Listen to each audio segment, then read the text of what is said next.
News Talk 98.9, the roar of Memphis. Tool Talk Radio with Joe and Allan. Welcome to Tool Talk Radio, coming to you from the Brown Refrigeration Studios. I'm Joe Thorderson with Thor's Hammer, Carpentry and Wood Turning. And I'm Alan Gilbreth with DarkOakMedia.com. And I'm Maximilian. I got nothing today.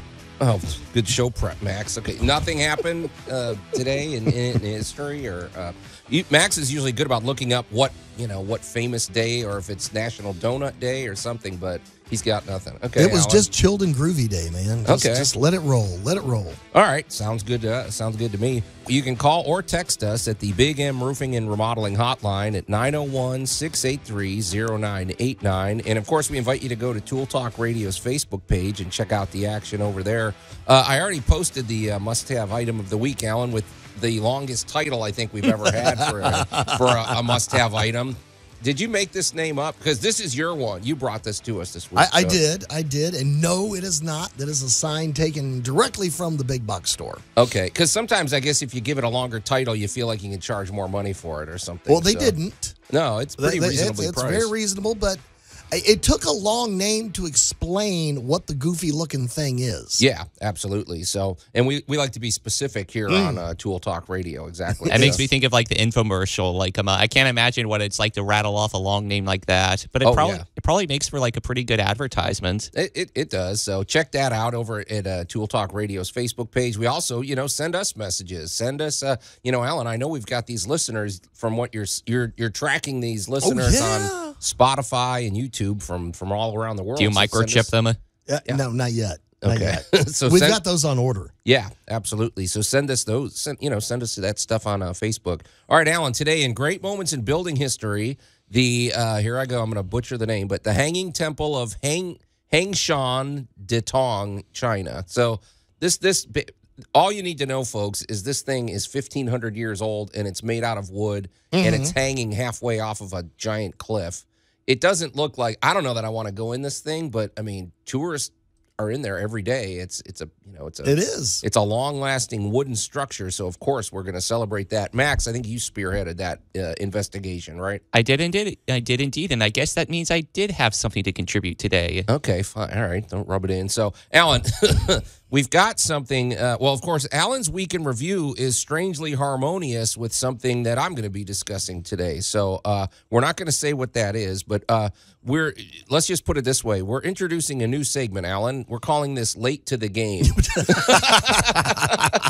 No, neither one of us has ever been that. No. I'm going to, full disclosure, when the smartphone came out, it took me about 5 years before I bought one. I still had the flip phone. I'm always the one that comes in after all the technology's developed, partly because, Alan, look, okay, I remember the days when, what was that thing called? The BlackBerry. Yes. That was the revolutionary be-all, end-all, whatever thing. And how long did that really stick around for? Oh, it hung around for years. It was decades, but it spawned. Well, it was the linchpin that started the craze. Okay. Well, okay, fair enough. But anyway, basically, Late to the Game is going to be our look at things that maybe they've been out for a little while, but we haven't got to them. But then there's probably a lot of other people that haven't got to them either, so we're going to still discuss them. Absolutely. My offering in that regard is the farmhouse sink, along with a stained butcher block countertop, which I have firsthand knowledge of. So, what were you saying, Max? Oh, sorry. I just wanted to say that we actually got a texter in that that kind of helped me. He saved my skin about saying a National Fill in the Blank Day. Okay, according to Keith, today is National Lego Day. Oh, and you missed that, Max. I missed that. Shame on you. How the National Lego Day commemorates the day the creator filed for a patent in Denmark on January 28th, 1958. And wow. Well, Keith, thanks for saying that's perfect. And you celebrate by hopping on one foot, holding the other one while screaming at the top of your lungs. Yeah, Max's penalty is he has to do a barefoot Lego walk. You have to walk through the. No, that sounds like a act of meditation for me. Yeah. All right, Keith, thanks for chiming in. That's awesome, man. And for anybody that's ever stepped on one of those little Lego things, yeah, just be thankful that those metal jacks had run their course back in the 60s. Oh yeah. Alan, in Tool Tales today, this is I'm really enjoying our circling back and getting into Tool Tales. You've got a story, the terror of the mismatched pipes. Oh yeah. Celebrating your adjustable tension pipe cutter. Okay, my offering is going to be the little bench saw that could. Oh yeah. Anyway, so stay tuned for those tales. We've got a lot more coming at you. We've got, I will say this. I hope we can get to my 30 years of stupid because it's specifically personal. I encountered this in my own home. So, and like we say, we would love to talk to you or hear from you on our you can call or text us at the Big M Roofing and Remodeling Hotline, 901-683-0989. But before we get to any of those things, Alan. I've called you all here because I need some honest answers. Yeah, they all kind of broke. So, when do I start? There is a basket of oil-soaked rags above a wood-burning stove. Are you out of your mind? You put a jet engine on a lawnmower? This time, they are going to be held accountable. This time, they are the ones who will pay. Gosh, that's pretty dramatic. I wasn't that guilty. But, Alan, this is our Tool Talk Radio confession line. Somehow I'm always the one doing these confessions on the air. Yes. But I feel the need to do so. So your mea culpa today is? Okay, well, folks, if anybody that's listened to Tool Talk Radio knows the travails of Old Blue, my yes. variable speed drill. It's not battery powered. I've had this thing for 20 some odd years, and it's been with me through thick and thin. It's fallen off ladders. It's been run over probably by truck. I had to realign the plastic one time when the thing split in half, and I had to kind of keep its guts from falling out, and with some electrical tape. The whole thing, Alan. So, but like I said, you'd have to pry Old Blue from my cold dead hands because right. Yeah, so, but if I'm being completely honest, which I'm trying to be here on the air, once I discovered battery-powered drills. with the newer drills that have a lot more torque, which Alan has been trying to drive. I've been kicking and screaming into the battery-powered world. Well, Old Blue hasn't seen much action in the last 6 months or anything. In fact, I even admitted that I took him out of the truck and I've retired him to a nice, comfortable shelf in my garage. Good spot for him. Well, I was working on my house, as we're going to discuss later, and I had forgotten my drill at the job site that I was working at. I left it there for the weekend, and so I needed a drill. So I picked up Old Blue, and now he did a great job. I got the I got the stuff done, but I got to be honest, man, it felt like a foreign object. Old Blue felt like how when you're changing like the drill bits or you don't even look at it. You grab the little thing, you do it instinctively. It's like walking into a room. You don't look at the light switch. You just reach over and turn it on because your instinct tells you. You know where it is, right. What is that, Al? My muscle memory of Old Blue is gone. It's been supplanted by that new guy. Yeah. All I hear going through my head is, "Don't you forget about me." Now I feel like I got to pull out Old Blue and at least use them every couple weeks. In or a something. perverse twist of fate, Joe. Okay. I had a number of counters to do this week, and I had to drill quite a few holes. Right. So I did resort to a corded drill to just basically assembly line what I had to get done. What? Whoa! When's the last time you used a corded drill? Probably about 8 or 9 years. Yeah. Yours must have been covered in dust. I mean, really. But the thing is, you never throw away a tool. Bingo. There you go. Honestly, no, you can hand it down. You give it absolutely. One day my son's going to inherit Old Blue. It'll probably sit in his basement, but anyway. He'll put up there and go, "This is how weird my dad was. Yeah. This is what your grandfather was right, really though. like." You never throw them out. No. But it was just kind of like one of these. I looked at the magnitude of what I had going, and I went, "Man, this is 3 batteries. Where's the cord?" Bloomk. Brap. So, but I was drilling a lot of really thick, multi-layered wood. So, I mean, and that just drains your battery. It's not, it's not your normal everyday use. Yeah, that's a good point. This was an industrial assembly line of, I got 12 of these to do, and I got to get this done. And so there is still always a place for a good corded piece of equipment. However, all the rest of the job, the minute I was done popping those holes, he went back in the box. Oh yeah. Well, you're making me think of something, Alan. Maybe the next evolution in some of these battery powered tools is going to be, I don't know, being able to charge the batteries quicker. Maybe maybe a rapid charge, because that is sort of the one hang up. It does take what? I mean, I feel like it takes at least an hour or two to fully charge some of my batteries. Is that what you think? Or? Well, over Christmas, of course, the big box stores had a variety of, hot sales on battery packs. Just, 2 batteries for, a pretty good discount. Right. So I will confess, I now have the bag of batteries. Oh, yeah. And 2 or 3 chargers. So, with my setup, I can charge 3 batteries at once, and they're all rated as 4 or 6 hour batteries. Oh, yeah. So, I have to believe anybody that's, even if you're a casual tool user, if you're gonna have battery powered, get 3 or 4 batteries. Just it's good to have it. Like you said, you can have them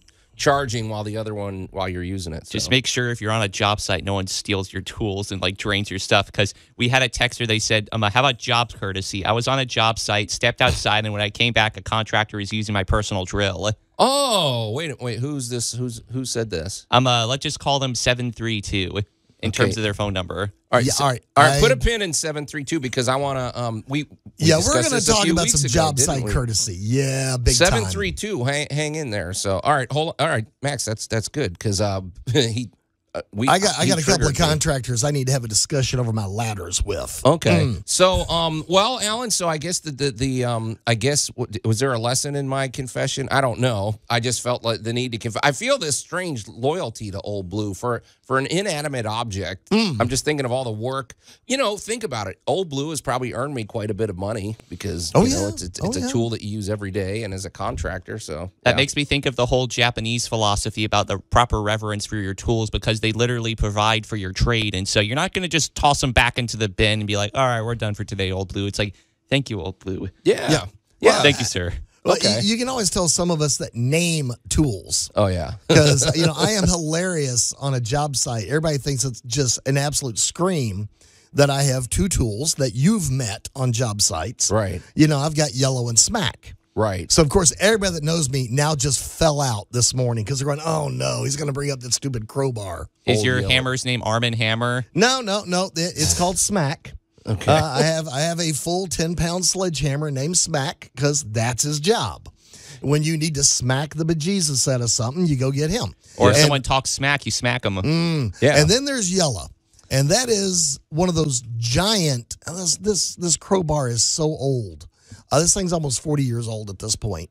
And it is one of those giant wrecking bars, right? Like a giant crowbar, except this thing's like 4 feet tall. Right. And I got news for you. I have honestly, and this is not an exaggeration, I have moved entire buildings with that particular tool. Oh, yeah. You can wedge it under the right thing, and you can get the right torque on it, and it's virtually indestructible. And I have had that thing forever. It can move mountains. It can. Okay. All right, cool. So, well, I guess the lesson here is just don't get rid of your tools, and one day you'll need them again. There you go. That one time in a year, that's that one time you really needed it. Okay.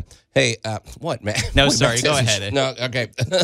I forgot to mention something at the top of the show because I do want to circle back to user 772. Is that what his number was, Matt? Mm-hmm. It was user 732. That's just the beginning of their phone number. Okay, 732. So, but one thing I failed to mention, Alan, is if you remember at the beginning of the year, we were kind of teeing up what you could look for in 2023 with Tool Talk Radio. And coming up, Alan, on February 11th is going to be our first live remote, which we're really looking forward to. I want to say this is, 3 years in a row we've been here. Mm-hmm. The home show of the Mid-South at the Agri Center, which is an absolute riot. It's just, okay, here's the thing.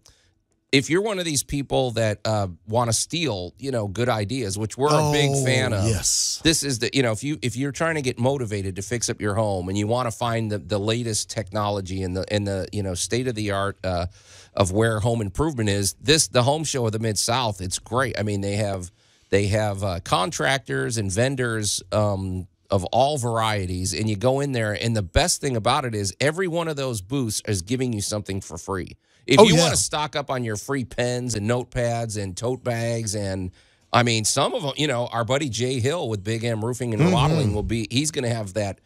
He has a big presence there. Man, you could eat lunch at his booth. They're serving food. They give away swag. They do, it's a riot. So News Talk 98.9 will have a presence there. We're definitely broadcasting Tool Talk Radio from there. We have to talk with Ditch and see what other shows will be going out of there. But we sure hope you'll come and meet us. It's going on February 10th through 12th at the Agri Center, right? Yep. Okay. And that guy will be there too. We've met him. Oh, I didn't know that was a guy that lived here. I thought that was just some. No, we actually met him last year. Does he live at the Agri Center? I don't know. Okay. He might. I don't know. I mean, okay. The Phantom of the Agri Center. It's a lot of fun, and I don't know. Bring your kids. I suppose maybe they'll go around. They'll get all the free stuff, and then they'll get a funnel then cake they're ready and then to go, say we're ready to go. But no, it's a lot of fun, and it is enjoyable when we get to meet people that listen to the show, because sometimes you don't get that interaction. So it's nice to see and get the feedback on what people think. So check it out, February 11th at the Agri Center, Home Show of the Mid-South. I'm just waiting for the people to come up to you that don't like the show and they slap you like that woman in Jaws. The Kittner boy's mother. Yeah. Oh, gosh. Well, let's hope that doesn't come to that, Max. I don't know. So I just like it when they walk over and ask you food questions. Yeah. That's the best part for me. Okay, I wanna circle back, because we're revisiting a discussion that happened, I think, 3 or 4 weeks ago. And Max, read this text again. Let's set this up properly. You said user 732 had a comment, and what they say? What about job courtesy? I was on a job site, stepped outside, and when I came back, a contractor was using my personal drill. Okay. No. Now, user 732, this is where a phone call comes in much handier, because I would like to know what your first words were out of your mouth. Or maybe not, because I'd have to press the dump button. I think we're better off with the text. Okay, text us what your reply was. But Alan, we've talked about that. There is etiquette in every realm of life. I mean, like we said, there's surfing etiquette. There's etiquette on the golf course, and job site etiquette is no less important. In fact, I'd say it's even more important. I mean, you're dealing with safety, you're dealing with all sorts of things, and man, touching somebody else's tools, man, unless you are well acquainted with that person, don't touch. Absolutely. Oh my gosh, I will throw the biggest hissy about people messing with my stuff, because Joe loves to accuse me of being the holster guy. Holsters are cool on a man. I've got all of my stuff is laid out where I want it, how I want it, and where I'm going to reach for it. Right. You want to watch me turn 3 shades of purple? Let me reach for something and it not be where it's supposed to be. Right. Exactly. Oh my gosh. Now here's the thing. We talk about etiquette, but it's also, setting you want to set a certain mood on a job site. If there's tension among the contractors, that's not good. That's always bad. That's bad for harm. And you want a peaceful job site. And now this can be done. It's not to say you can't use somebody else's tool. For example, perfect example, if you're working on something, your ladder is sitting over in the corner not being used, and this guy says, "Hey, do you mind if I use that? I got to grab this thing up here." Right. And sure, man. In fact, I'll hold the ladder for you. Suddenly, it's a bonding experience. There's a 90% chance. Right. If you ask, not only will you get to use it, you'll probably get some assistance. Right. It gets a little dicey when you start talking about precision tool. Hey, can I use your, that finely sharpened chisel so I can jam open my paint can? That would probably be no. not. Yeah, that would be no. But however, I got a flathead screwdriver you can use. Right. Yeah. Right. But I think the big faux pas here was asking, and we don't know what 732's person was drilling. We don't know what it was being used for, but that is a big and that immediately makes tension on the job site, and it makes you not trust your fellow Right. contractors You're right. that you're with. And, you know, just common courtesy. Ask. Yeah. Ask, yeah. ask. I think so, man. So the big thing. And the other thing is understand what you're doing before you ask. What do you mean? For instance, I have a lovely red fiberglass ladder that once I get all the mud off of it, will be red again. Yeah. All right. I'm not the one that got mud all over it. Oh, that's am even worse. Perturbed. Yeah. I turned around and this on a job site, and my little red fiberglass ladder, my little 5-foot ladder, disappeared. It was nowhere to be found. About 3 days later, I found it, and it was over in a section where they were hanging wall, and it was nearly unrecognizable by the amount of joint compound, what we commonly call mud, all over it. It looked like somebody had parked this thing under a pigeon booth. Okay. Just while we're on the topic, 732 texted us back. They said, I believe my words were, where is my drill? Then once he ran to the store, I packed up my gear with ginger and a plum. Yes. Yes. Ginger and a plum. Yes. Those were the. Yes, I am applauding and clapping. Yes. Those were the words. I don't buy that for a second. But hey, user 732, we appreciate the. We applaud you. Yeah, thanks for chiming in. We love hearing from you on the text line, Alan. It's funny. I'm going to share one quick story. I wasn't even planning to go down this road, but I can top anybody's story about somebody borrowing a tool and returning it in less than perfect condition. So I think I'll do that when we come back. But Alan, Okay. one more reminder, everybody. We want you to visit us at the Home Show of the Mid-South at the Agri Center, February 11th. We'll be there live. You might even get to meet Ditch. A lot of times he's floating around there. And there'll probably be other personalities from the Cumulus family there. So we look forward to seeing you in person there. So, all right, Alan, strap in, everybody. We've got a big show ahead. There's still lots of juicy stuff here on Tool Talk Radio, but we're going to take a quick break, and we'll be right back. Tool Talk Radio with Joe and Allan. Your Highness, I'm sure it's not that noticeable.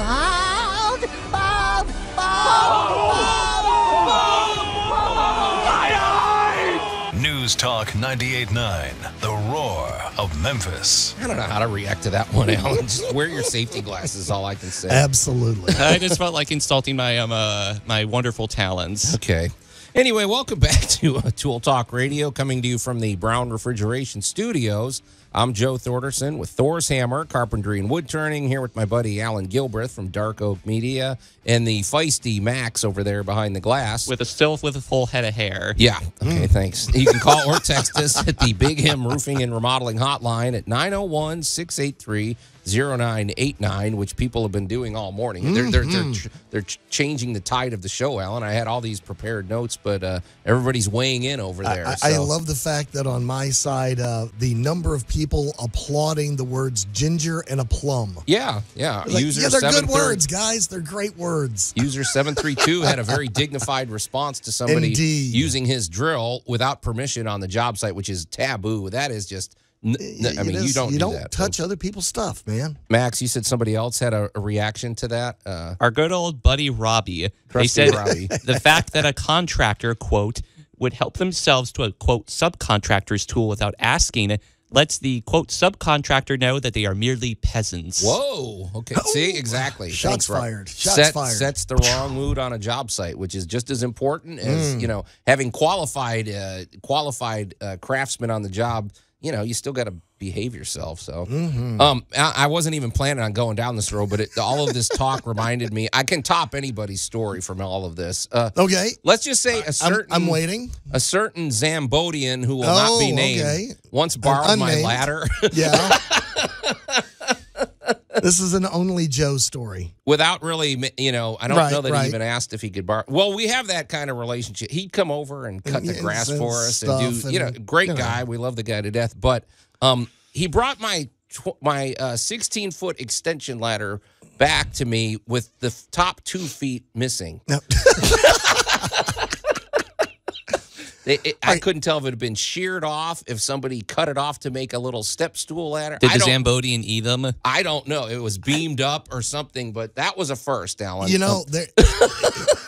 All right, you have a great story, but it alludes to the fact there's a better story that's actually missing. What's that? The 2 feet. Where is it? Where? What? In their digestive tract. Yeah, so folks, if you're going to borrow somebody's ladder, please don't cut the top 2 feet off of them. I mean, anyway. Oh, my goodness. All right. Well, Alan, I guess we got to refocus. We love all the interaction, though. Thank you, guys. And please continue to contact us at the Big M Roofing and Remodeling Hotline, 901-683-0989. But before we get to more shenanigans, Alan, I just want to remind everybody, boy, if you need any HVAC, if you have any HVAC needs, clean air needs, and you are somebody that's technologically advanced and you love to operate all of it from your smart home technology. Is that, well, you don't have to be, actually. You can just buy a regular old thermostat. You don't have to do the smart home. You don't have to. But everybody does, let's face it. So, but there's no better person to call than Larry Brown from Brown Refrigeration. Boy, I dealt with those guys this week once again, Alan. Oh, okay. We had a situation. Bill and your buddy Casey came out. Okay. The two Casey's something else, man. But yeah, Bill, just great people. You know, they are amazing guys. Their staff would never borrow your tools without permission. Their staff is man. They show up. Casey showed up at this job site that I'm on. They put on their shoe protector. What are those things where you're not tracking dirt into the house? They come prepared. Conscientious. Yes. They got the Brown Refrigeration truck, all the tools. And it was one of those situations where really I was looking at the problem. I had no clue what was wrong because I was sort of helping this homeowner to manage this, and I was trying to describe the problem. And honestly, like I said, the way a HVAC unit functions still is sort of elusive to me. So I'm glad there's trained technicians, and there's nobody better than the technicians with Brown Refrigeration. For one thing, when you call them, they answer their phone, Alan. Humans. You might even get to talk to Mrs. Brown. But they have a great business culture. They're always on the cutting edge of refrigeration technology, and that actually saves you money if you think about it. Because it's not chucking his truck. They might look at you and go, no, you don't need a replacement. You need this hose over here. You need this whatever, which is another great reason to make a point, mark it in your calendar, just have an annual tune-up with your HVAC system. It pays for itself. And, of course, their clean air technology is the best, too. The Remy Halo system using the UV power of the sun to clean the air in your home. It's funny. I wish, it would be interesting if we could do a study of, I'm just thinking of the air quality that I grew up with in the 70s. And, remember when everybody smoked and just things, the 70s smelled a lot worse than they do today. Yeah. And just think of it'd be interesting if you could measure the clean air quality and just the Remy Halo system. Man, you're breathing in clean air. You're breathing in air that's properly humidified, properly conditioned, and you're controlling it all with your through your phone with the smart home technology. So get in touch with the good people at Brown Refrigeration. You cannot beat them. Absolutely rock solid and just a great business culture, as we say. You can call them directly at 901-362-1881 or go to their very easy to remember website, brownref.com. And I wouldn't at all be surprised if they're at the home show of the Mid-South with us this coming week, in the next couple weeks, because they usually drop in. You can usually get some Brown Refrigeration swag too. Oh yeah. So anyway, all right, Alan, let's keep it in theme here today. Oh boy. All right. Ooh, looks like a loose nail. Yeah, 1 out of 25 ain't bad. You don't have any code violations, do you? Nope. How many times do we have to teach you this lesson, old man? What do you think of the house that Love built? Oh, shoot. Well, Alan, this one is the beginning. We've got quite a bit to discuss of things that happened in my house this week. I'd say 90% of them are good. 10% represents what's going to be discussed here in 30 years of stupid. So let's back that truck up and see what you got. 30 years of stupid. Is it Chuck's truck? Yeah, 30 years of stupid, of course, folks, is our attempt to really just highlight some of the bad craftsmanship that we've seen and things to not do and things that maybe they don't show up right away, but at some point they're going to reveal themselves. I like to call it legacy stupidity. There you go. So, Alan, this one took place in my own home. As people know, I've been in the process, the very slow process of remodeling my kitchen because, sometimes life intervenes and you have to go do other things. But I've been making pretty steady progress. And our dishwasher, I think I mentioned, Alan, that we're replacing our dishwasher. So, okay, let me back up. We basically are redoing the whole kitchen. Redoing the whole thing. But we're keeping the cabinets. We already replaced all the cabinet doors. And boy, what a simple, cost-effective way to jazz up the look. Because the cabinets themselves are solid. They were built probably, I don't know. But the cabinet itself is just a box. It's a box, right. You paint it, you clean it up, and it's good to go. The display point is the door. Right. So we basically replaced it with these, just the shaker-style doors. But the doors, we have those hinges that are the soft close hidden, where you don't see the hinge. And so basically the door covers up pretty much everything. You're barely seeing any of the frame or anything. Right. So it's clean.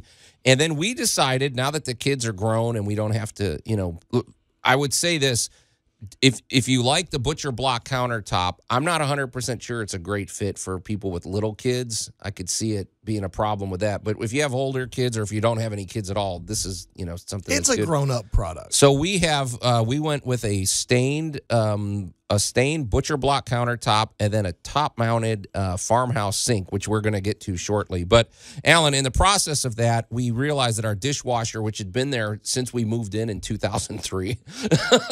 You remember that? You remember that episode of Seinfeld where Kramer and that one guy were driving the car until it ran out of gas and they were just seeing how far they could possibly go? That's kind of our philosophy with this dishwasher. We knew at some point it was going to die, but it just kept going, and so we never replaced it. But it finally did die.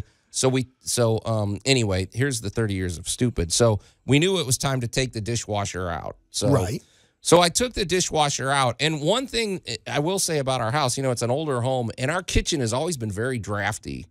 And we're like, well, we got the storm windows shut. We've closed things up. We don't know where this draft is coming from. My feet are cold. But why is it so cold, especially when you're over here by the sink? Well, Alan, we discovered why. So I pulled the dishwasher out, and literally, okay, I don't know. Like I said, I don't know who owned the house before. About 3 owners ago, there was a guy that just thought he could do everything. I don't think he pulled permits. I don't know what he did, but there was a hole there of about 2 feet across by about 3 feet high, just sitting there with these pipes exposed. Oh, goodness. No insulation in the wall, no insulation around the pipes. And then off to the side was this, just this quiet little electrical line resting comfortably on this razor-sharp wire mesh stuff. You know the stuff I'm talking about, Alan? Oh, yeah.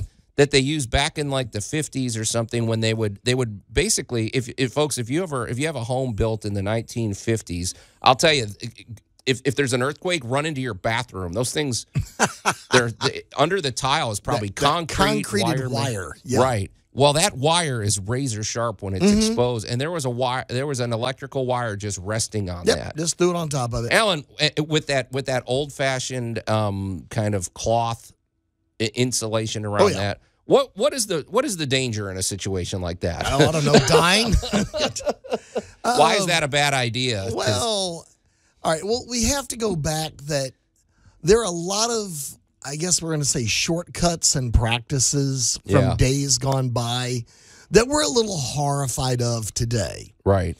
And there's a reason there were a lot more fires back then. Yeah. There really were. And plus you get, and Joe, and I've said this 100 times, when you start opening walls and removing appliances, you really do get to see what somebody was thinking 30, 40, maybe 50 years ago. Or what they buried 40, 50 years ago. And I don't know if I want to know what this guy was thinking, but okay. You periodically find a mummified critter that, fell back in the wall somewhere of, I cannot count the amount of tools I have found left inside of sheetrock walls. And in this particular case, you're looking at a possible retrofit where somebody went, what I really need is, I want to add one of these newfangled, what do they call them? Food disposers. Oh, yeah. Yeah, I Back want to in the add day. one of those. Right. But they didn't build it for that. No. So power wasn't run. So then somebody goes That's exactly what this was. and somebody goes up in the disposal. attic and they find a junction box. And in your case, because they had the cloth wrapped, they bought a pretty decent wire. Mm-hmm. But it's not in a conduit. It's not Romex. It's not, it's not a modern idea. The other thing, Alan, you've told us this before, and there's a reason it's called the theory of electricity because it's not called the exact 100% science of electricity, No. because electricity is still sort of mysterious. And if you have an electrical wire sitting, literally right next to a piece of sharp metal, we don't know what little electrons are trying to find their way through that insulation and onto that. And I just don't trust it. Or if somebody bumps the cabinet and it severs the wire and suddenly you get yourself. Well, in your case, a squirrel. Yeah, or a squirrel gets in there. Oh, or yeah, they something. love So- to chew on stuff. So I went back. I properly insulated. I wrapped the pipes. I separated the wire from the from the metal the death razor trap? wire. I insulated that. I got it all safe. But I'm sort of ashamed of myself that it never occurred to me that I wonder if the draft is coming from under the dishwasher. It just didn't. It just didn't occur to me. And what are you going to do? You make basic assumptions based on your own experience. And you're thinking, well, when they put the dishwasher in, obviously that wall had been sheetrocked. And, that's not necessarily true. Yeah. And Alan, I know you've told us that the technology does exist for these wall X-ray machine. I don't know that they're widespread. I want an app on my phone where I can just point my phone at the walls, X-ray exactly what's there, and see. So, because boy, that would make home improvement much easier. You're almost there. You're almost there. The technology is, you'll have the little device that will connect to your phone. Yeah. And you'll be able to run it down the wall, and you'll be able to know whether or not there's a pipe, a wire, a stud. Yeah, that's what I'm looking for. Or an obstruction. Right. Or hidden treasure, like Max said. I would say hidden treasure doesn't happen, but that is not true. Yeah. Anyway, I guess my lesson for 30 years of stupid is just don't assume anything can't. It probably everything did. is possible. How's it probably that? So, did. Yeah. And anyway, all right. Hey, Max. I don't know that we've got anything for this, but I've got a new segment we're going to introduce, and we're calling this "Late in the Game." You go ahead. Okay, so we'll come up with something, Alan. So there's a lot of things. I'll be honest. I'm always late to the game with technology. Mm-hmm. I never have bought a new car in my entire life. I never bought. Right. When the new whatever phone comes out, I don't care. Right. I have an iPhone 6. I mean,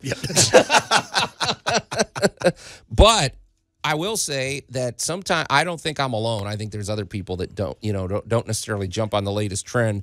But a trend that became popular, I don't know when these started making a comeback, because these are a comeback item, is the farmhouse sink and the butcher block countertop. Because I know that we've had butcher block countertops, but I feel like it's the combination farmhouse sink and butcher block countertop are unique. Boy, they look great. I got to tell you, I sent you some pictures, Alan. Maybe I'll post a picture of our new countertop. They do look good. I think I will, folks. But these are a couple of items that have been bouncing around for a very long time. Right.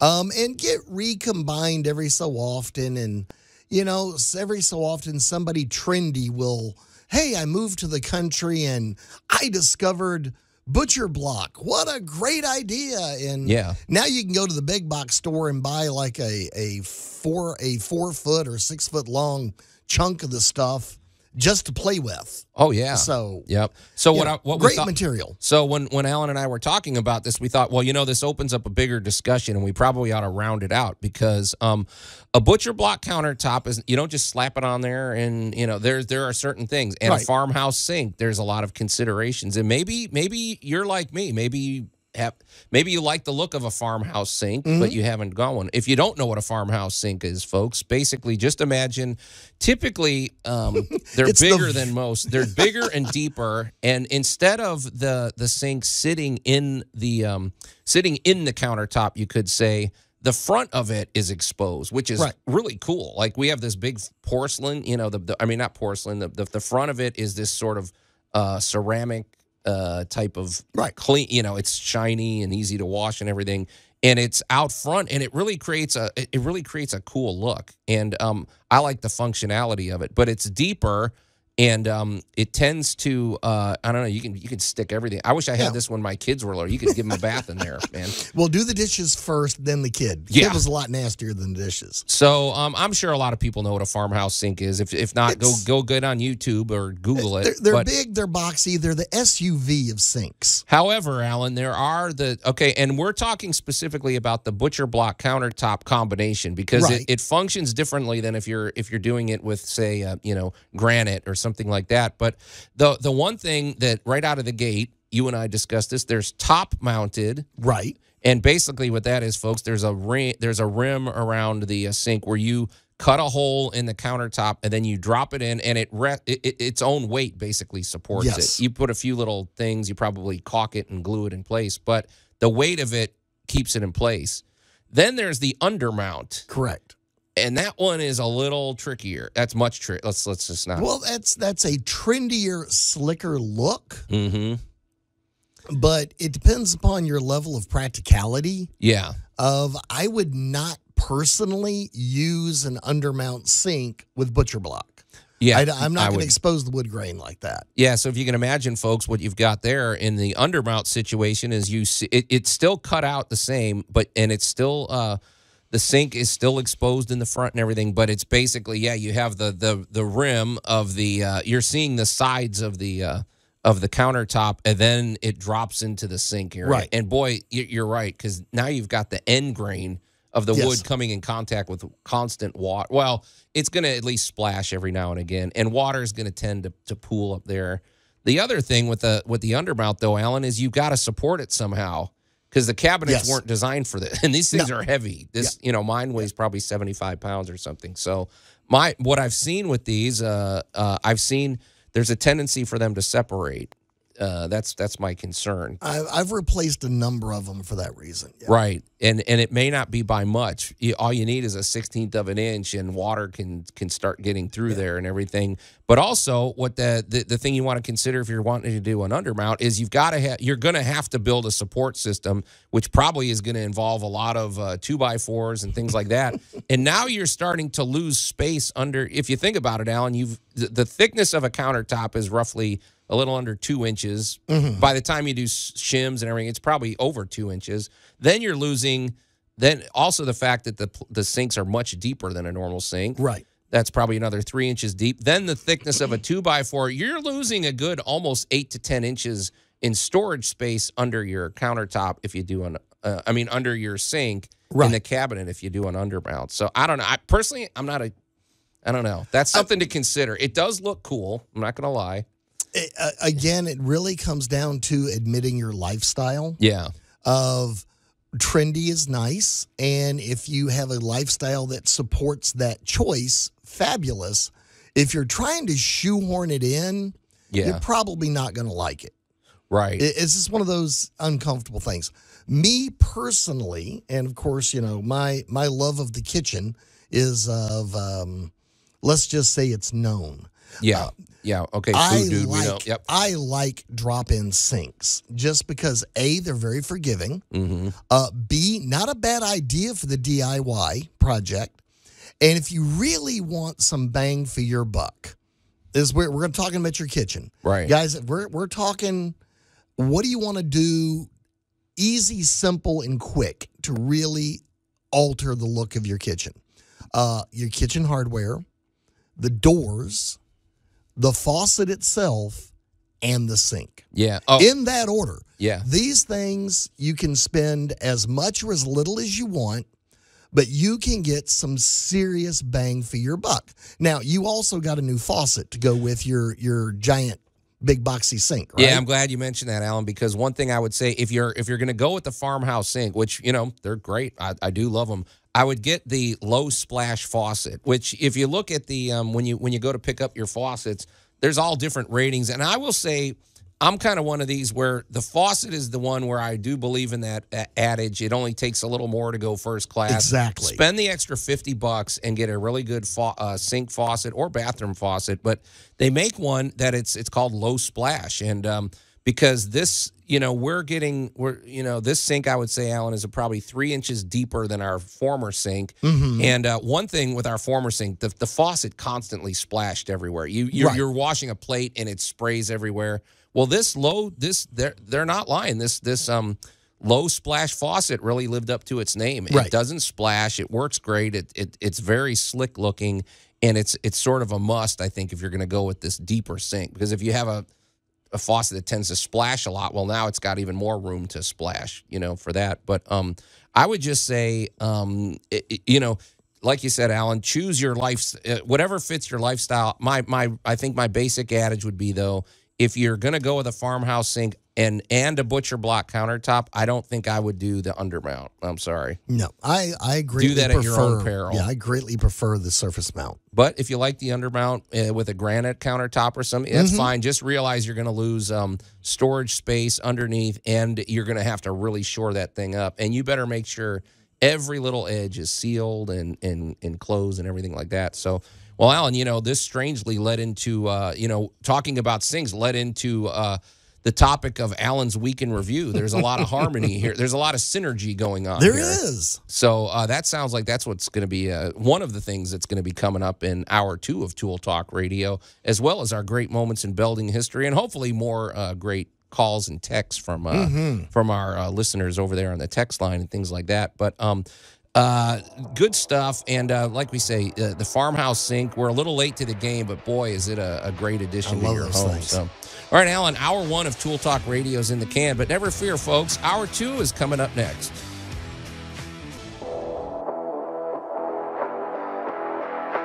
News Talk 98.9, the roar of Memphis. Tool Talk Radio with Joe and Allan. And welcome to hour 2 of Tool Talk Radio, coming to you from the Brown Refrigeration Studios. I'm Joe Thorderson with Thor's Hammer, Carpentry and Wood Turning, here with my buddy Alan Gilbreth from darkoakmedia.com and our pal Max over there behind the glass. You can call or text us at the Big M Roofing and Remodeling Hotline at 901-683-0989. And we invite you to go to the Tool Talk Radio on Facebook and check out the action over there. We have the must-have item of the week, and go like the page, go share it with your friends, and of course, go if you've missed it, if you just woke up and you missed Tool Talk Radio and you missed, if you've missed any of our past episodes, well, never fear. I mean, honestly, you can binge listen to years of content, right, Alan? I mean, absolutely. I don't know if they want to for the sake of their sanity. Hey. Well, I don't know, man. I got some great reviews this week from folks listening out on the job sites. Okay. And the big thing is you can go to either Spotify or YouTube. And please give us a like and subscribe. We love the subscriptions. That does help. And that way you get a notification when we post new shows. Right, so, right. Yeah. Exactly. So check it out. And like we say, Tool Talk Radio, I feel like our role here, Alan, is inspiration, or at least putting you in the right frame of mind to work with your hands, basically. So yeah. Absolutely. And a big shout out to the country of New Zealand. Right. Having the most new listeners this past week. So we got more of them. Yeah. Huh? So, all right, guys, we just we love seeing you listen. Send us a message. Send us some pictures. We want to hear from you. How many of the New Zealanders have you microchipped? Not yet. We're working on that. We're going to work on Romania next, too, because I'm loving the fact Romania is listening to they'll us. microchip you. That's probably true. And I don't know what the times. I mean, I guess there's not a chance they're going to call. Let's see if it's New Zealand. What is that? Is it tomorrow, Max? No idea, man. Maybe there's some nocturnal New Zealanders that are listening to us live right now. They're going to send us a text. Yeah, text great, in. Man. I wonder how that works on the international side of things. But that would be fun to get a call or text on the international front, because that's the one great thing about radio technology. It's so much different than it was like 30 years ago. I mean, you can honestly be listening live from anywhere in the world, So we have a lot of listeners that listen to us live in the Dominican Republic, right? Which I just find just absolutely amazing. Yeah, because the time zones line up a little better down there. So, all right. Anyway, but yeah, definitely get in touch. And thanks to everybody that's been weighing in this morning on and diverting the conversation, but in a good way. We appreciate that. So, all right, Alan, we got quite a bit to get to. We've decided that we're gonna get to our great moments in building history shortly, but based on our discussion a little earlier about farmhouse sinks, it leads perfectly into Alan's week in review. The humanity. And for any New Zealanders out there who are now deaf, I'm not responsible for your medical bills. Yeah, exactly. Man, that's rough on the eardrums. But Alan's Week in Review, of course, is where we showcase Alan. One good thing about Alan, good or bad, in his line of work, he really almost never does the same work twice from one week to the next. You have to be versed in many disciplines, Alan, of home improvement and really, home improvement, but you're in a commercial setting, but it still functions similar. Alan was talking to me during the break and everything about a quote by the Greek philosopher. You never step in the same river twice. That's Alan's life. Pretty much, It's close. It's close. The upside of that is that it gives us content for the show. The downside for Alan is that sometimes it's work he doesn't want to do.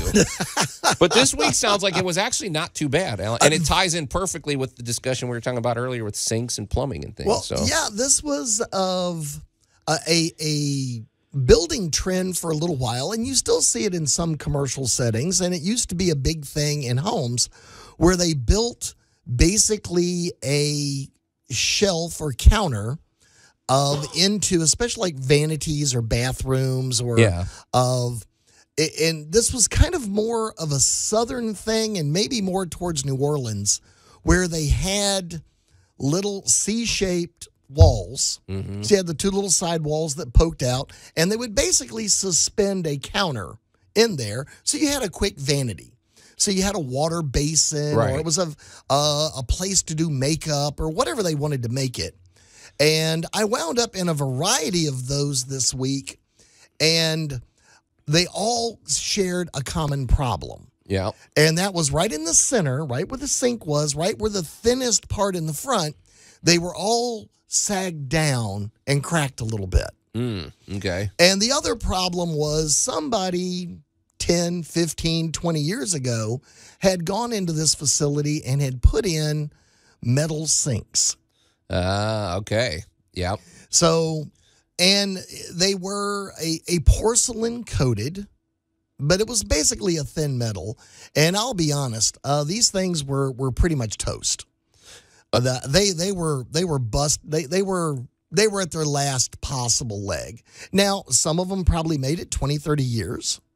Absolutely, can't complain with what was probably a very cheap contractor sink. It sounds like builder's grade stuff. Yeah, this was as cheap as it could possibly be and still look halfway decent.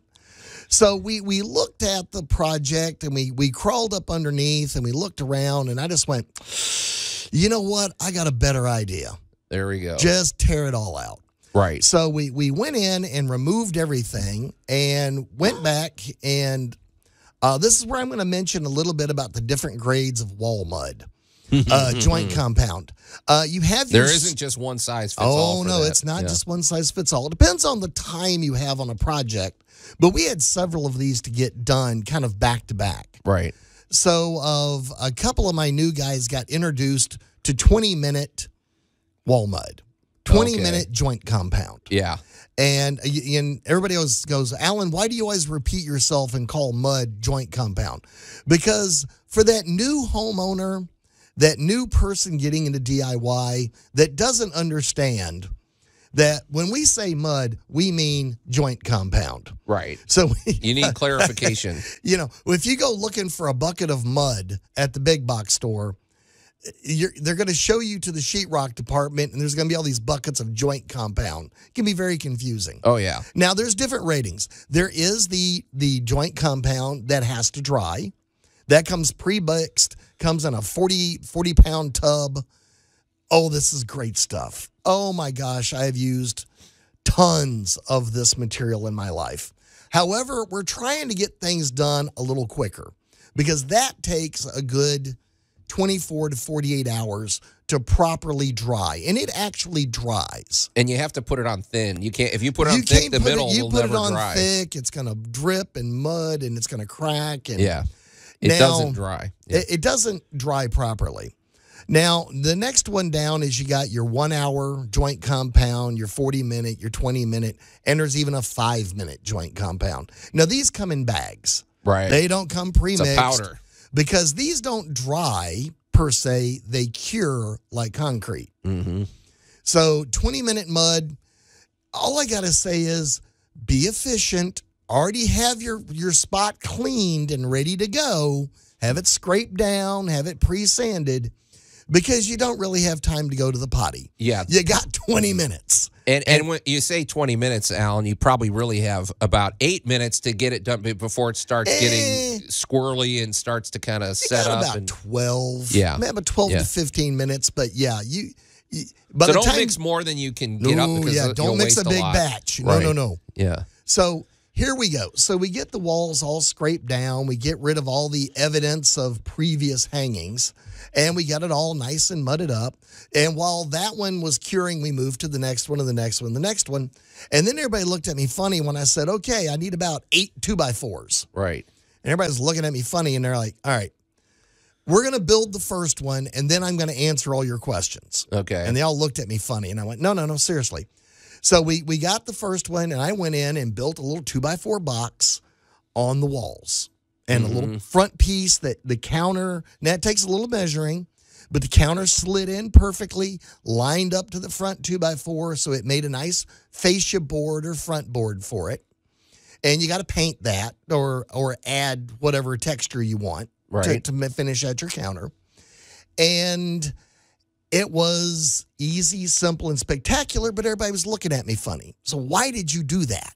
Yeah. And I looked at the guy, and I said, one of the young men, probably about Max's age and size, I said, all right, we're going to have a conversation, and you're visiting me.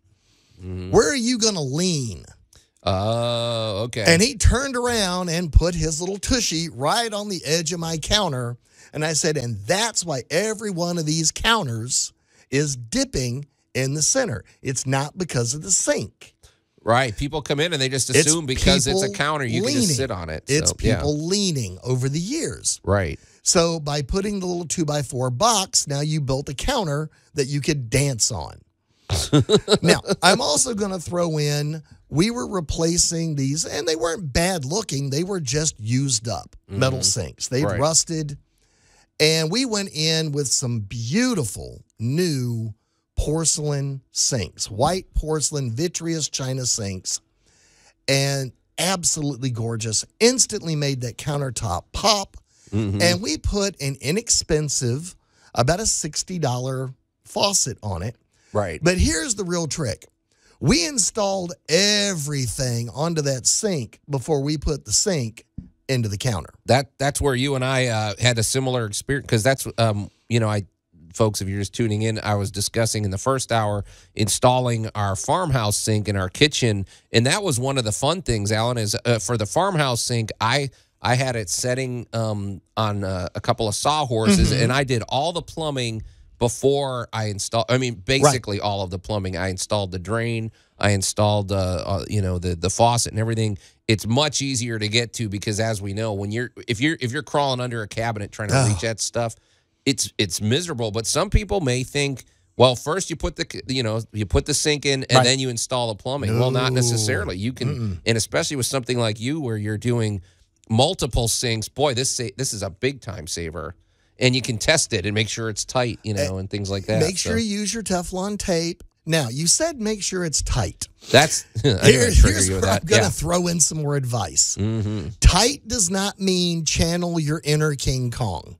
Right. Don't over tighten. Right. Do not get this to the point where Mighty Joe Young himself could not get this undone. That's not how plumbing works. Right. Plumbing works at the proper tightness, especially if you're using the PVC, because it's designed to get to a certain tightness. And if you keep going, you're going to strip it, thread it, or even break it. Yeah, and I told you the story of listeners back when I first installed a toilet and I over tightened the bolts at the bottom and it snapped, and I basically toilet. I had to replace the whole thing. So, yeah, don't over-tighten. I have that all underlined in capital letters, Alan. So. Do not over-tighten your plumbing. Right. You can't under-tighten it either, but it's better to start off with less, Well, you can always tighten it up a little bit more. Right. And the other is, do not get in a hurry. I cannot express this enough times on a job site to people where people are like, all right, let's go, let's go, let's go, let's go, let's go. No, no, no, no, no. You do need to be moving. You do need to get the job done, but at the proper pace.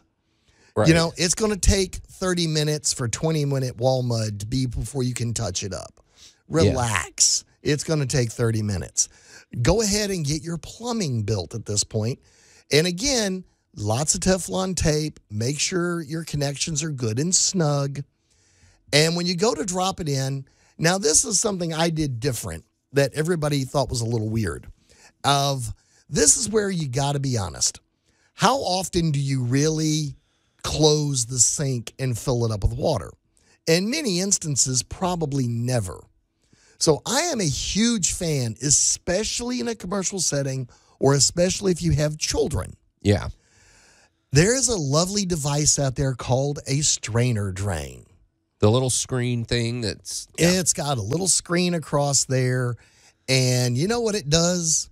It keeps stuff you don't want going down the drain from going down the drain. Legos, marbles. Oh, my gosh. The cat hair. toy. Yeah, everything. Oh, my gosh. So, yeah. So they get a little funky. You do have to clean them out, but big deal. Well, we've got some beautiful enzyme cleaners at the big box stores now that make these things very clean and very fresh. Right. So we're popping in the strainer drains. Now, the big thing is that was kind of freaking people out was I wasn't going psychotic trying to measure all the pipes before I built the sinks. Okay. And I'm, of course, like, all right, we're ready to drop the sink in. Drop that sink on here. And in almost every case, the downshaft pipe, the drain pipe itself coming down from the strainer drain, was 2 or 3 inches too long. Mm-hmm. So you got the That's better than being too short. Right. So you got your exhaust pipe coming out, and then you have your trap, and it's supposed to slide up to a certain level to give you the proper fitting. Now, these were all about 2 inches too long. So everybody's like, now you got to get a hacksaw or you got to go get the Sawzall and it's going to be blah, blah, blah all day. And I went to my toolbox and I picked up my wonderful, tiny little portable, adjustable tension pipe cutter. All right, Alan, you're stepping into your tool tales, but go ahead. That's fine. And, so, yeah. well, but, and we'll get deeper into that later, but, a minute or two per pipe to get them to the right length made the rest of the install go easy. And now the other thing is it takes 2 people, somebody lay down underneath with the proper size of, wrench in your hand, and somebody test the water. Right. There's your hot water, turn it on, turn it off. There's your cold water, turn it on, turn it off. Is everything tight? Do you have a pinhole leak somewhere? And if you do have this little leak starting, don't panic, because sometimes it means you just need that little quarter turn tiny bit of tightening. Right. And amazingly enough, these beautiful, beautiful sinks dropped in. We were done, honestly, in a matter of minutes per site. Yeah, it's pretty satisfying because plumbing can be like golf, Alan. It could be the most satisfying experience ever or the most frustrating, and that's just, it's usually preparation. It's usually having the right tools. It's usually, thinking it out. So, make sure you've got your plumber's putty. You're going to need a little of that on the bottom of the drain going down. You're going to need a little bit. You're going to need some Teflon tape to cover your threads. And again, just take your time, get the proper tension. These things will drop in fine. You'll have a great, and it's such a bang for your buck. So Alan's week in review was actually pretty positive this time. Yeah, wasn't too horrible. You were being proactive, which is always great. Being taking initiative before there's more problems. So lots of good plumbing tips. So, and I can't promise that won't creep into the discussion a little later. But Alan, we want to shift gears real quick. We don't want to fail to mention our good buddy Jay Hill with Big M Roofing and Remodeling. Another guy I was doing business with this week, Alan, and I'm sure you were too. I did indeed. We don't. They're not just our sponsors; these are business partners. We constantly are on the phone with them. We're constantly sending them to jobs. Dial. Yeah. Jay did let me know that he has he wants us to re-emphasize something. Of course, we want to talk about him being a GAF Master Elite Installer. 5 stars with the Better Business Bureau and Good Housekeeping. His roofing work is second to none. They install roofing systems. These are systems that have a lifetime transferable warranty. These are well thought out. They make your home run more efficiently. They last longer because they're just built. They're built with long-term use in mind, especially these ridge cap vents. That's one of the biggest advances. But even just the simple materials that they make them out of are so much more advanced, and it's not going to be long before he's going to be regaling us with stories of the solar shingles that they're going to be installing. And, of course, Jay Hill is one of the things that makes him stand apart is the fact that he's a former insurance agent. If you have a claim where you may need to replace your roof, or if you have damage to your home that involves making a homeowner's claim with your insurance, that's a process that's difficult to navigate, and you need an advocate. And Jay is the advocate for you.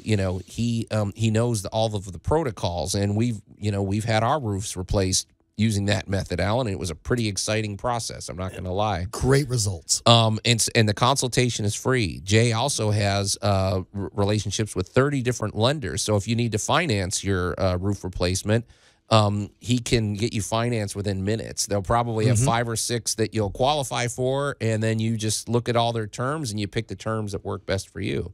I want to say, though, I was talking to Jay this week, and one thing he's really leaning into, he was talking specifically about his remodeling work this week, Alan, but exterior, think of this, top to bottom exterior home protection. Yes.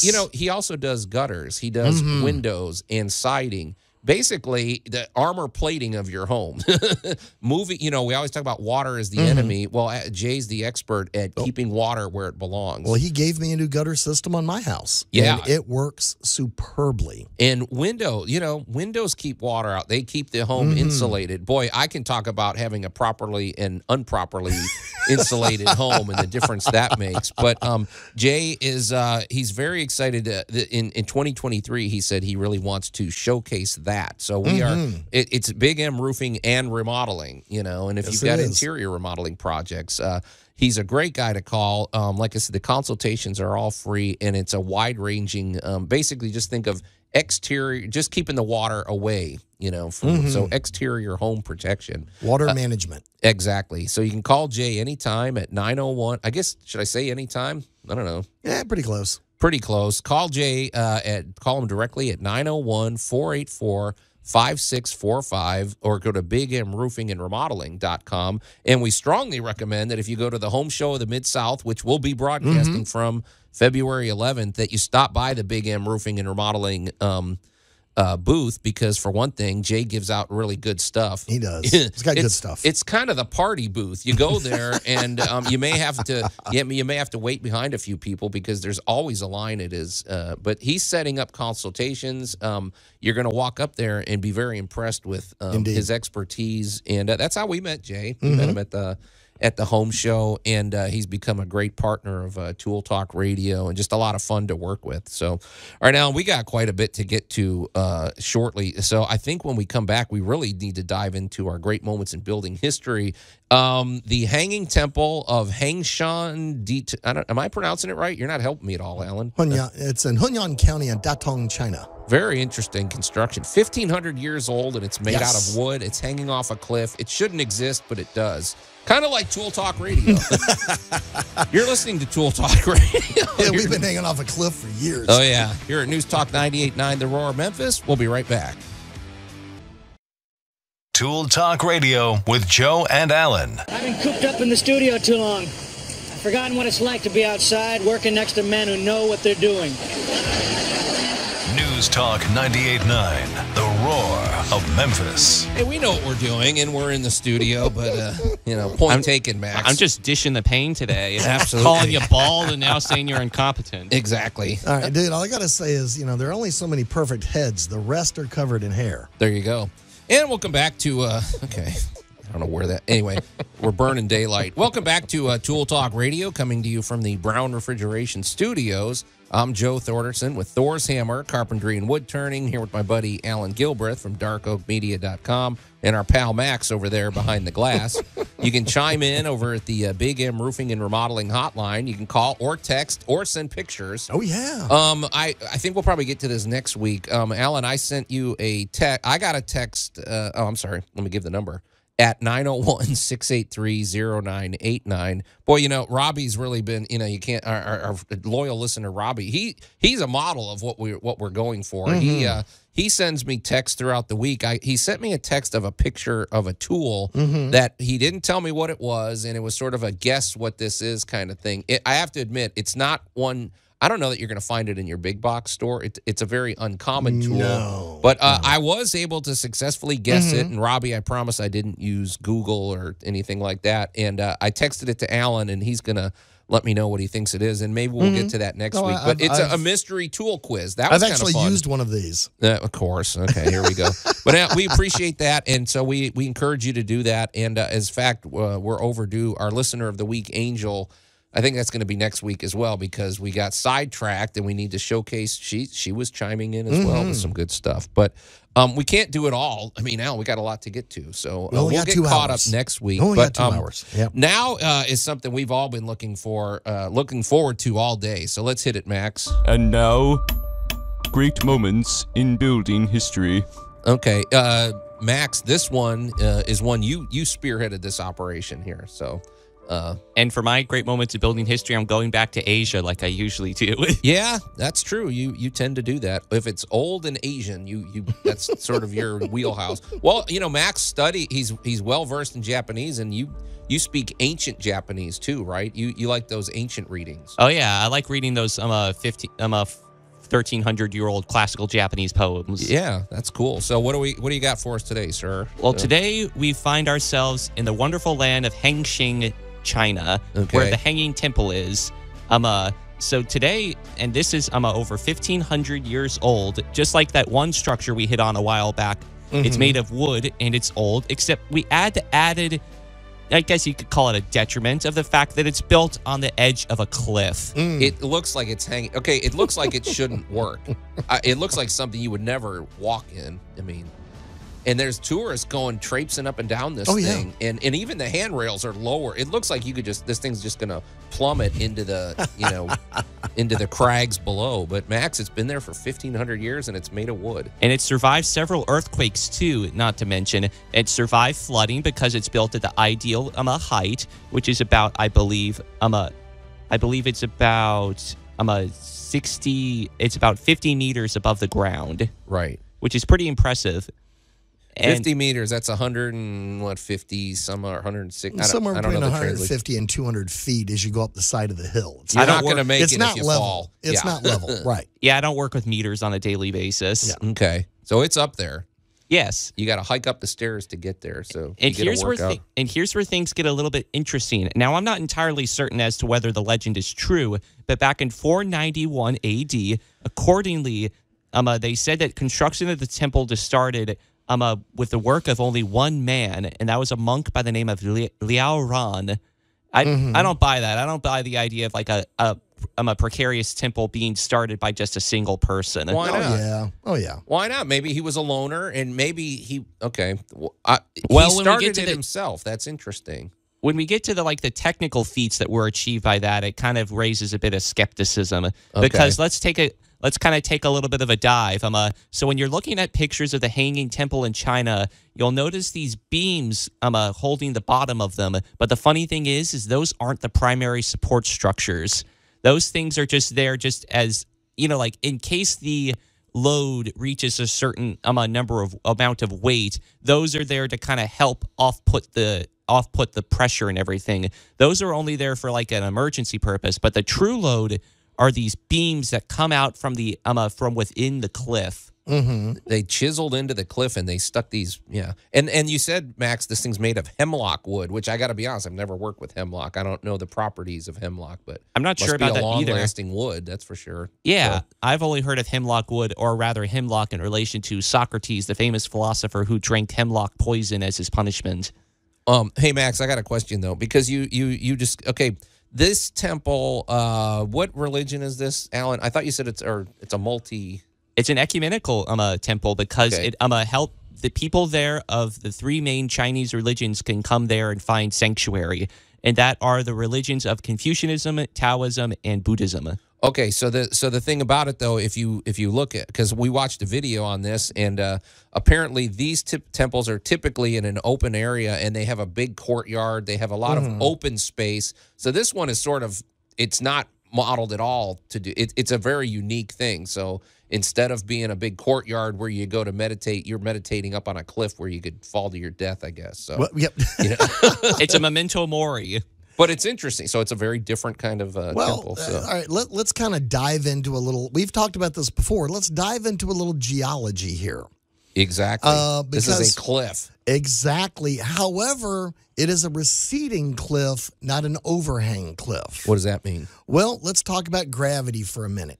If you look at a building block that's straight up and down, you have equal forces expanding the block out, and you have equal forces pressing the block down because it's a square. Mm-hmm.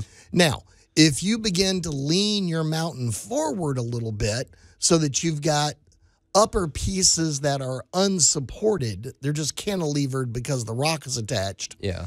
Chances are gravity eventually is going to bring it down. Right. Now, if you have a receding cliff, then gravity is pushing the entire mountain down or holding it in place, and you're less likely to shear off pieces. And not only that, but it also contributes to why it's been preserved for so long, because the cliff literally acts as an umbrella. The rain goes in front of the temple rather than soaking the temple at all. So that's one of the main reasons that it's been preserved for so long, among many other reasons. Yeah, the cliff looks like almost looks like a giant wave that's sort of not a full awning, but it's over it enough, and it protects it from sunlight too, which can damage the wood. So. I heard that it only gets about 4 hours of sunlight during the summer solstice, which is pretty impressive. So they really thought this location out. Well, I'm not sure they thought it out or just kind of happened upon it and went, because they're not technically hanging. They're actually built over a rock shelf. Now, I don't know, Alan. They look hanging to me. There's half the thing is. It depends on which way you want to aim the picture. Oh, no, there's parts that are hanging over. Trust me. And this is where we've discussed before the science of cantilevering. Because by driving the main supports back into the living rock of the mountain, you now have the mountain acting as your cantilever to support your weight. Right. So you're not. At no point, it's kind of like your fence right now with the ground out there really wet. Yeah. Your fence might be leaning a little bit because the substrate that your post is in has lost its ability to hold the weight. Well, in this case, we're using the mountain as the weight, and we're not going to lose that support. So somebody really has to understand geology to build this. The geology there's certain works, kinds of rocks that would not work for this. Exactly. The Lee of the stone theory also is in the fact that, is this the side of the mountain where the weather comes in, or is this the side of the mountain where the weather goes over? Right. And this happens to be the side of the mountain where the weather goes over. Right. So by design, accident, fortune, and probably a lot of ciphering, this turned out to be just one of those locations that is well protected. It's not really vulnerable. It's been through a couple of earthquakes in its life, but the actual design of the building is more congruous with the environment, not against it. Yeah. It's not a big giant skyscraper to wiggle and fall and have stresses put on it. It's only so big. Yeah. And this brings us to a Alan mentioned cantilevering, and this brings us to the further sophistication of the cantilevers that they use. As we mentioned before, I just want to say cantilevering is basically when you have something like we talked about that structure in Arizona. A cantilever is basically something that hangs out, right? Like an airplane wing. Right. It's freestanding. But it has to looks be like it heavily supported on one end and thus can support the weight all the way out like the bridge. So if a beam is sticking out 10 feet, it's probably inside this thing by 20 feet or something. At least an even space. Okay, right. go ahead, Max. So with that, we talk about the ingenuity of the cantilevering in the Hanging Temple. And not only did they just chisel away and put like the beams inside there, but they did more than just that. These things aren't like perfect squares on the inside. In fact, they are trapezoids. And I will tell you all the exact method that they used, because they actually had to replace some of those planks back in the day. And so what they did when they pulled it out, they realized that in order to achieve this feat, they put a wedge in front of the wooden beam that they were about to put in. And then as they knocked the wood in, hammered it in, the wood would split in half and form a trapezoidal shape, thus further contributing to the support and structural integrity of the beam. It's kind of like those wall anchors we use, Alan.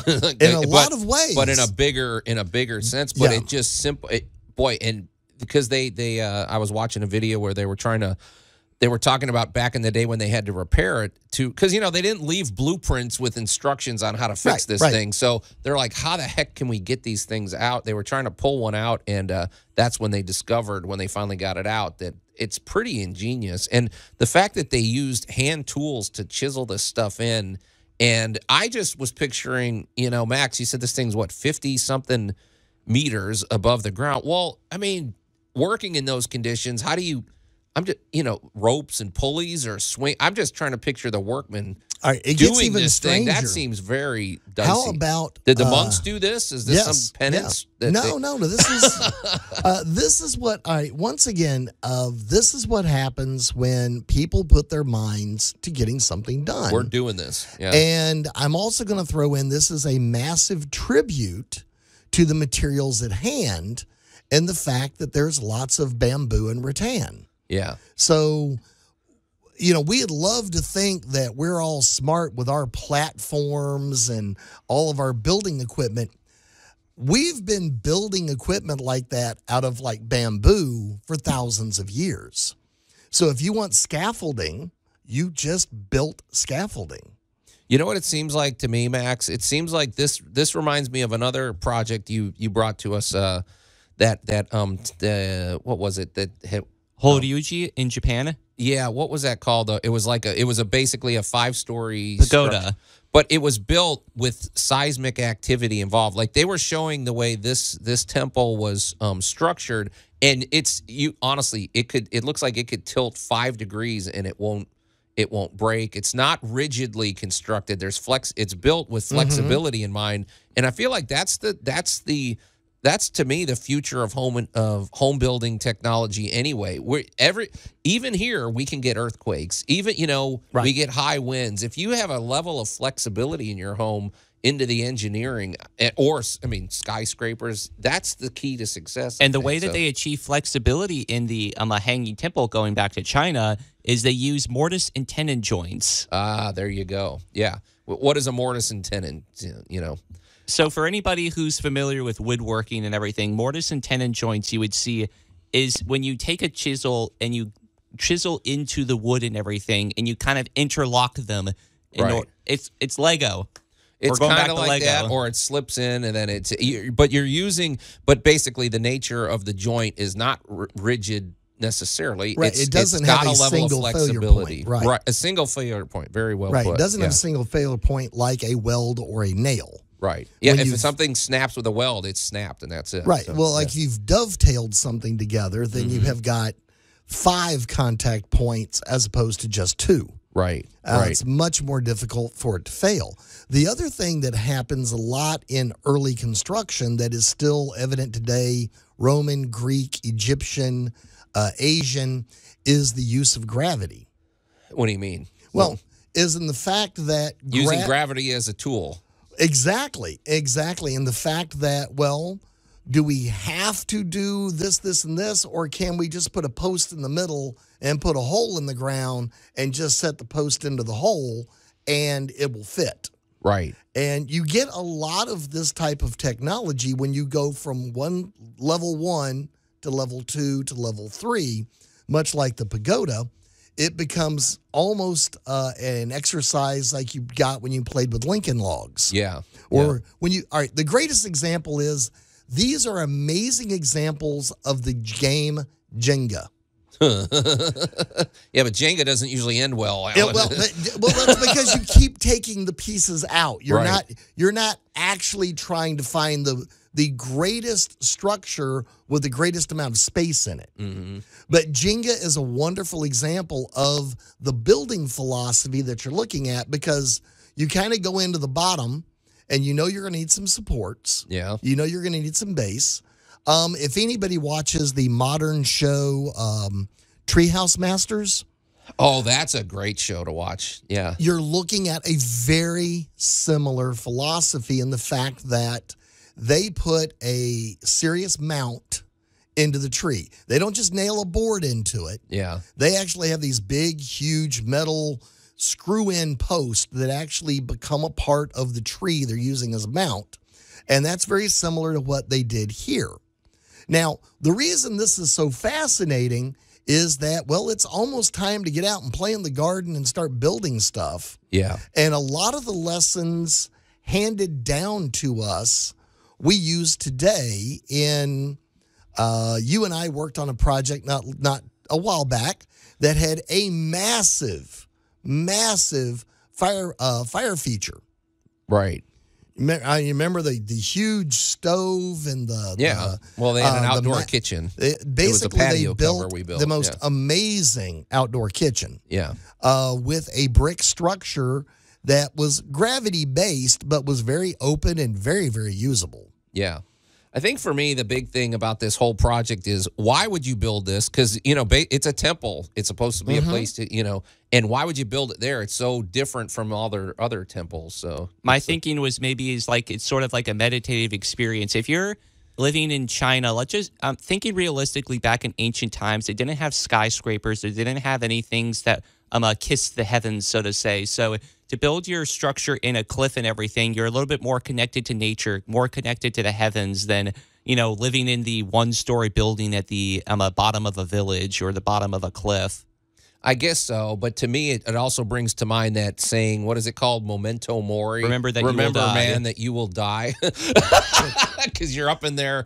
I don't know. There's something about being in a precarious structure. I see this all the time when I was in California. You have these cliffside homes, and I'm like, I wouldn't want to live there. I'm sorry. I know they're structurally engineered, but man, it would make me nervous. I don't think I could relax in a structure like that. And I wanted to bring up one more thing that further kind of further gets to the defying gravity thing of it, and that's going back to the fact that it was a place of worship. Well, what the heck? How the heck did they keep the place from falling with all the statues inside there, like the weighty statues? Yeah. Well, the thing is they pulled what the Hindenburg did. The Hindenburg, if you remember from our previous discussion, had an aluminum piano to lighten the weight. So what they did is they first made a clay structure or mud structure of the of the statue, and then they wrapped the material around it, and then they lacquered it, and then they knocked the bottom of the mud out in order to hollow it out. So hollow statues. Hollow statues. You can still worship without having to worry about the weight of the statues plummeting the temple to the ground. Okay.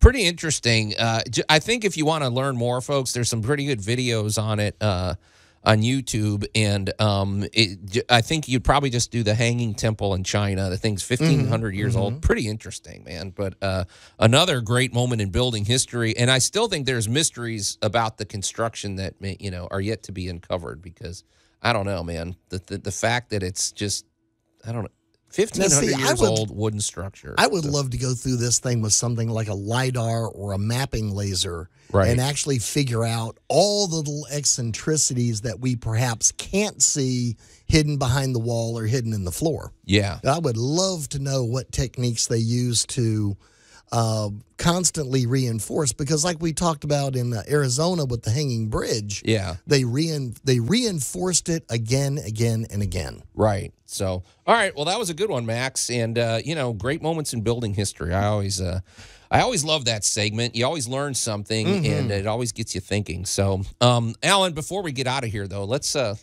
circle around the fire and exchange some tool tales. So, this is you and I just have a couple today. Yeah. So, a couple of quick ones. Let me. Did we get our must-have? We'll get to that later. I don't know. We may not get to everything we teased this week, but whatever. It happens. Alan, mine is the little bench saw that could. What do I mean by that? So a bench saw, folks, if you're wondering, is I think it's called a bench saw. It's basically a mini table saw. You can throw it in the back of your truck. It's probably, I want to say mine is about 3 feet by 2 feet across the top table. So it's not very big, and it's only about 18 inches tall. So the good thing about it is it's portable. It's great for ripping, small pieces of wood. It's good for some cross cuts. However, it's not really practical to cut sheets of plywood. It's going to tip over if you run it through. However, Alan, I had sort of a triumph, because I was on a job site where I did need to rip some plywood, and I didn't want to just use my circular saw or anything. So I got myself, gosh, this was probably 15 or 20 years ago, I got myself a 3/4 inch piece of particle board, which I'm not a fan of, but it was coated with melamine. So, or is it Formica? Whatever. It's that slick kind of Formica-like coating. And I basically cut a notch out about where the table saw would fit, or the bench saw would fit inside of it. And suddenly I had basically just created a giant 4 foot by 8 foot slick sheet of, basically a table saw bed. And man, I was able to rip plywood. I was ripping 2x6 things. I was cross cut. It was great. It was a simple thing. I propped it up on on some sawhorses, and man, when it was time to tear it down, it was basically I was able to throw that in the back of my truck too. I put the sheet of plywood on the roof. I did that, and that plywood still rests in my garage today, because every now and again, I will say, I'm not a fan of particle board in most applications. However, in something like this where it's got the melamine coating, there are fewer things better for a portable workbench. You just slap it on there, and it's washable, it's durable, and portable. That is a really big jig. And cheap. So anyway, the little bench saw that could. That's my tool tale. What do you got, Alan? Mine was my little adjustable pipe cutter. Right. Because laying down there on my back and all that, I didn't have to fight with anything. I just clamped him on, tightened him up, spun him a few times, tightened him down a few more times, spin him a couple of more, and pop, that bottom 2 inches of pipe pops right off the bottom of that drain, and now I'm able to fit and do my install without getting up, without having to fight with it, without having to uninstall everything, and it's pretty much a guaranteed perfect cut every time. And I guarantee Alan probably spun the pipe cutter in his hand and then stuck it in his holster like Clint Eastwood would have after shooting somebody down. Pretty satisfying. So, well, Alan, I think I I think we're gonna revisit some of these topics that we missed this week. But hey, that's the nature of Tool Talk Radio. You don't know where the conversation's gonna go, but it's hanging on the edge of a cliff. Exactly. But anyway, hey, Alan, just one more reminder, folks. We are gonna be doing one of our live remotes at the Agri Center, the home show of the Mid-South, February 11th. It's a lot of fun. Come meet us there and say hello. It's love to see you. And I suspect, Alan and I were talking off the air, there may be some new Tool Talk Radio swag. There could be. It's going to be great. So check it out there. But Alan, it's time to get out of here. Time waits for no man. So you've been listening to another interesting episode of Tool Talk Radio. So on behalf of my buddy Alan Gilbreth and our pal Max over there behind the glass, I'm Joe Thorderson. Thanks for listening, and we'll see you next week.